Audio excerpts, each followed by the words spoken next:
Hello बच्चों, कैसे आप सब? उम्मीद कर रहे होंगे जहां भी होंगे स्वस्थ होंगे, मस्त होंगे। चलिए, अभी तक आप इसका पहला वीडियो नहीं देखें किसका, आनुवंशिक शब्दावली का, तो उसको जाकर देख लीजिएगा। इसी वीडियो के डिस्क्रिप्शन बॉक्स में हम उसका क्या किए, लिंक दे चुके हैं। ठीक है ना। तो उसमें क्या क्या बताए हम आपको, जीन बताए हैं, उसके बाद एलील या एलिनोमार्फ उसमें बताया गया, और क्या बताया गया, संकर बताया गया, संकरण बताया गया। अब आगे वही हेडिंग कंटिन्यू बनेगी। आनुवंशिक शब्दावली में मेंडल ने कौन कौन सा क्या कहते हैं शब्दों को प्रयोग किया था।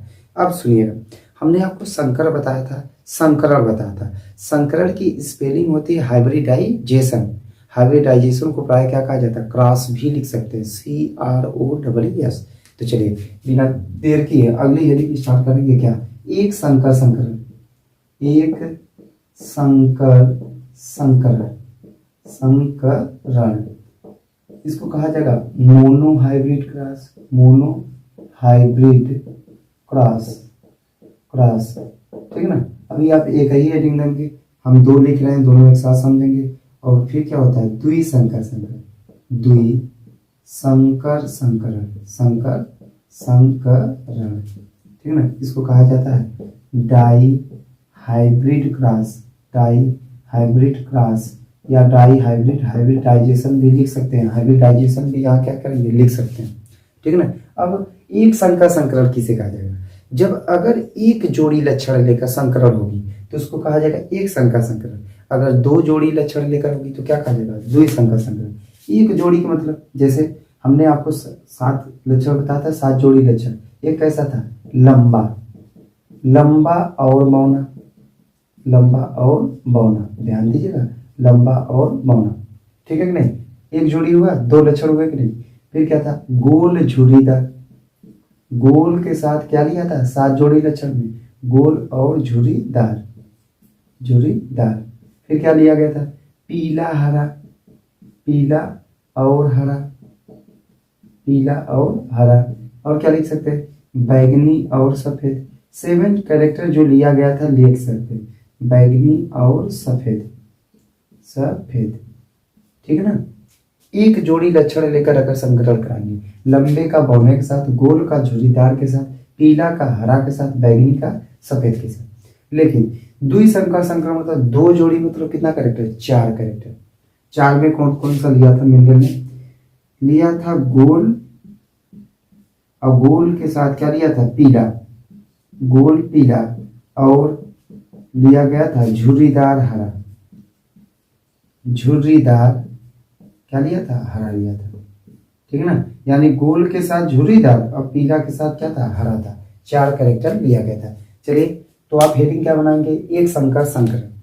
तो उसमें कैसे लिखेंगे कि जब एक जोड़ी विपरीत लक्षणों वाले, तो चलिए बोल रहे हैं, डिफिनेशन लिखिएगा कि जब एक जोड़ी विपरीत लक्षणों वाले जनकों के मध्य संकरण कराया जाता है तो उसे एक संकर संकरण कहा जाता है। जैसे लंबा और बौना, गोल और झुर्रीदार, पीला और हरा, बैगनी और सफेद इत्यादि। ठीक। दूसरी हेडिंग क्या बनाएंगे, द्वि संकर संकरण, डाई हाइब्रिड क्रॉस। इसकी डिफिनेशन कैसे लिखेंगे, जब दो जोड़ी विपरीत लक्षणों वाले जनकों के मध्य संकरण कराया जाता है तो उसे द्वि संकर संकरण कहा जाता है। जैसे गोल पीला और झुर्रीदार हरा। ठीक ना। इसको अच्छे से क्या करेंगे, लिख लीजिएगा। एक संकर संकरण में एक जोड़ी कैरेक्टर, द्वि संकर संकरण में 2 जोड़ी कैरेक्टर। एक जोड़ी मतलब 2 कैरेक्टर और 2 जोड़ी मतलब कितने कैरेक्टर, 4 कैरेक्टर। यही याद रखेंगे। ठीक, इसको याद रखिएगा, मिलेगा बार बार। लंबे के साथ बौना, गोल के साथ जोड़ीदार, पीला के साथ हरा, बैगनी के साथ सफेद, सभी को याद रखिएगा। ठीक ना। चलिए, अब आगे हेडिंग बनाएंगे क्या, यह तो हो गया एक संकर संकरण और द्वि संकर संकरण।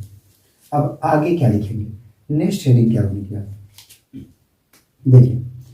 अब नेक्स्ट हेडिंग बनेगी आपकी समयुग्मजी, समयुग्मकी। देखिए, युग्मकी लिखे या समयुग्मजी लिखे, समयुग्मजी लिखे। ठीक है ना। इसको कहा जाता है होमोजाइगस, होमोजाइगस। और एक होता है विषम युग्मजी, विषम युग्मजी, युग्मजी। या इसी को कहा जाता है विषम युग्मकी। विषम युग्मकी, कंफ्यूज मत होइएगा, ठीक है ना। इसको कहा जाएगा हेटेरोजाइगस। हेटेरोजाइगस, जाइगस। अब ध्यान दीजिएगा ये क्या चीज है, समयुग्मजी और विकल्प समयुग्मजी क्या क्या चीजें हैं, ध्यान दीजिए। पहले एक ऐसे समझेंगे, जैसे अभी बताया कि मेंडल ने एक लंबा पौधा लिया, लंबे पौधे को किससे, कैपिटल टीटी। फिर इसके बाद कहता है स्मॉल टीटी, ये कौन सी जनरेटर होगी, पेरेंटल जनरेशन, पी पीढ़ी, ठीक है ना। पेरेंटल जनरेशन बोला जाता है, पी पीढ़ी, जनक पीढ़ी। हाफ कैरेक्टर इससे आएगा कैपिटल टी, हाफ कैरेक्टर इससे आएगा स्मॉल टी, आधा कैरेक्टर इससे, आधा इससे। आधा आधा जब मिलते हैं तभी बताया क्या होते हैं, पूरे होते हैं नहीं, कैपिटल टी स्मॉल टी। क्या तो सही है, चलिए ठीक है। अब इनसे जो संतान होती है इसको कौन सी पीढ़ी बोली जाती है, यफोन पीढ़ी। पहले प्रथम संतानी पीढ़ी, यफोन पीढ़ी। आधा आधा जब कैरेक्टर आता है तो इसको क्या बोला जाता है, युग्म, गैमिट बोली जाती है। क्या बोली जाएगी, गैमिट्स। अब ध्यान दीजिए, जब निषेचन होता है यानी मेल और फीमेल गैमिट जब मिलते हैं तो निषेचन होती है यानी फर्टिलाइजेशन। फर्टिलाइजेशन से युग्मनज बनता है, क्या बनता है, युग्मनज, जिसको कहा जाता है जाइगोट।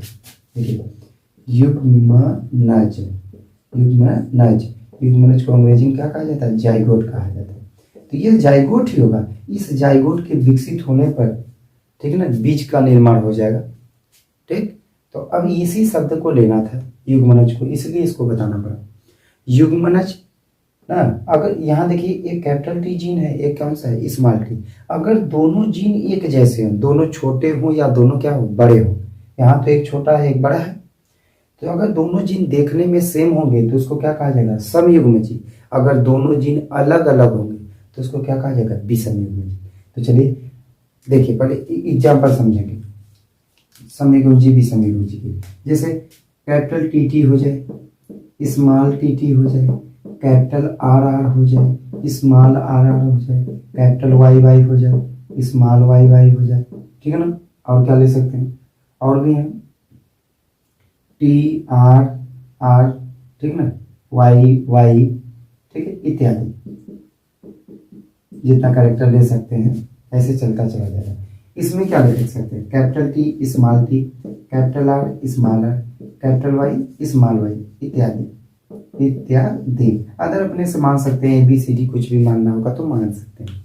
देखिए अभी मैंने क्या बताया कि अगर दोनों जीन एक जैसे होंगे, देखिए इसमें देखिए दोनों एक जैसे हैं, बड़े, दोनों छोटे हैं, दोनों बड़े हैं, दोनों छोटे, आगे पीछे लिख सकते हैं, कोई दिक्कत है नहीं। कि पहले हम यहाँ कैपिटल आर लिखे हैं तो सर हम अगर स्मॉल आर लिखते हैं, आप लिख सकते हैं दोनों पहले लिख सकते हैं, इसको बाद में, किसी को भी पहले, लेकिन दोनों एक साथ हैं। देखिए दोनों एक साथ हैं कि नहीं, वाई वाई एक साथ है, ये दोनों वाई एक साथ है, मतलब दोनों एक जैसे होंगे तो क्या कहा जाएगा, समयुग्मजी। और दोनों अलग अलग होंगे, एक छोटा और एक बड़ा, तो क्या कहा जाएगा, विषमयुग्मजी। चलिए समयुग्मजी की डिफिनेशन लिखेंगे, ऐसे युग्मनज जिसके दोनों जीन एक समान होते हैं उसे समयुग्मजी या समयुग्मकी कहा जाता है। जैसे capital T T small T T, capital R R small R R, capital Y Y small Y Y, इत्यादि, ठीक। अब नई लाइन से फिर अगली हेडिंग क्या देंगे, विषम युग्मजी या विषम युग्मकी। लिखेंगे ऐसे युग्मनज जिसके दोनों जीन भिन्न भिन्न प्रकार के होते हैं उसे विषम युग्मजी या विषम युग्मकी कहा जाता है। जैसे capital T small T, capital R small R, capital Y small Y, इत्यादि, ठीक है ना। तो पहचाने रहिएगा समयुग्मजी होमोजाइगस में दोनों सिमिलर होंगे और हेटेरोजाइगस में क्या होंगे, डिसिमिलर होंगे। इसको याद रखिएगा, बार बार आपसे पूछा जाएगा, रिपीट करना होगा, ठीक है। चलिए ये हो गया, ठीक। चलते हैं आगे, इसको लिख लीजिएगा अच्छे से। उसके बाद अब अगली हेडिंग देंगे क्या, प्रभावी और अप्रभावी लक्षण किसे कहा जाता है। तो हम प्रभावी क्यों लिख रहे हैं, प्रभावी, प्रभावी, और एक लिखना है अप्रभावी, अप्रभावी, अप्रभावी। प्रभावी को कहा जाता है डोमिनेंट, डोमिनेंट, और अप्रभावी को कहा जाता है रिसेसिव, रिसेसिव, रिसेसिव। अब प्रभावी और अप्रभावी किसे कहा जाता है, ध्यान दीजिए इसको, इससे समझेंगे। देखिए, हमने कहा कि मेंडल ने अपने प्रयोग में एक लंबा लिया था पौधा और एक कैसा लिया था, बौना पौधा लिया था, बौना पौधा, ठीक ना। अब लंबे से आया युग्मक कैपिटल टी, बौने से कौन है, स्मॉल टी। जब ये मिलता है F1 पीढ़ी में बड़ा और छोटा टी, तो ये कैसा कैरेक्टर देगा, लंबा होगा कि बौना होगा, कौन सा लक्षण देगा, F1 पीढ़ी, प्रथम संतानी पीढ़ी, ठीक ना। तो इस पीढ़ी में कैसा लक्षण देता है, तो इसको तो पहली बार संकर बोला जाता है, इसी को क्या कहा जाता है, संकर कहा जाता है, ठीक ना। अब संकर कैसा कहा जाएगा, लंबा होता है, मेंडल के अनुसार ये कैसा होता है, लंबा होता है, ठीक ना।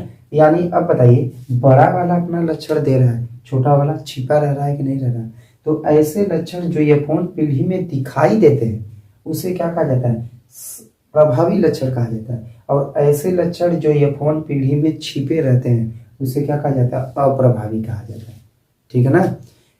देखिए, प्रभावी अप्रभावी कब होगा, जब दोनों डोमिनेंट एक साथ, मतलब क्या कहते हैं, दोनों बड़े वाले जीन एक साथ होंगे तो भी प्रभावी होगा, एक बड़ा होगा तब पर भी प्रभावी होगा, अगर अलग अलग हो जाएंगे तो प्रभावी नहीं होगा। तो देखिए, यहाँ बड़ा वाला हमेशा छोटे वाले को दबाए रहेगा, इसलिए यह कौन सा प्रभावी होता है, और छोटा वाला छिपा रहेगा, उसको क्या कहा जाएगा, अप्रभावी। तो चलिए, प्रभावी बोल रहे हैं, प्रभावी लक्षण कैसे लिखेंगे, हेडिंग दे देंगे प्रभावी, डोमिनेंट लिखेंगे, ऐसे लक्षण जो F1 पीढ़ी में, आप F1 पीढ़ी लिखेंगे, नहीं तो ऐसे लिख लीजिए, ऐसे लक्षण जो प्रथम संतानी पीढ़ी ब्रैकेट में F1 पीढ़ी में दिखाई देते हैं उसे प्रभावी कहा जाता है, ठीक। रिपीट करके इसको लिख लीजिएगा। अगला क्या लिखेंगे, अप्रभावी, ऐसे लक्षण जो प्रथम संतानी पीढ़ी में छिपे रह जाते हैं उसे अप्रभावी लक्षण कहा जाता है, ठीक। प्रभावी हुआ और क्या हुआ, अप्रभावी। उम्मीद कर रहा हूँ कि ये 6 हेडिंग आपको अच्छे समझ में आई होगी। पहला वीडियो इसका देख लीजिएगा, आनुवंशिक शब्दावली का, उसके बाद इसको देखिएगा और अच्छे से क्या करेंगे, नोट करेंगे। फिर मिलेंगे एक नई वीडियो लेकर, उम्मीद कर रहा हूँ कि आपको समझ में आएगा, ठीक है ना। चलिए ठीक है, फिर मिलेंगे एक नई वीडियो के साथ, तब तक के लिए धन्यवाद।